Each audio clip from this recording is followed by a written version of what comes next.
In today's video, I'm going to be showing you how to replace a battery in your ŠKODA Kodiaq key fob. This key fob uses one CR2032 battery, and if you need one, we'll provide a link in the description below where you can purchase it. For this battery replacement, you will need a small flathead screwdriver, and then first thing we're going to do is remove the physical key from this key fob. So we need to slide this tab over and then press up on the corner to release the physical key. Next thing we need to do is remove this back plate.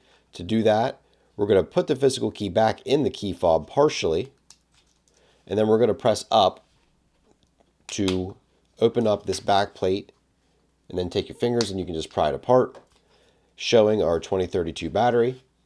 Put your finger over the top of it as you remove it so it doesn't fly out of the key fob, and just put your tip of your screwdriver around the corner of the battery, one of the open spots. Remove your old battery. Put your new battery in with the positive side facing up, sliding it in this way, putting this side down first and sliding it in. Then we can take our back plate and snap it back on. And then we'll replace our physical key and you're finished. Hopefully this video helped you out in switching your battery. If it did, leave us a thumbs up. Thank you so much for watching and have a great day.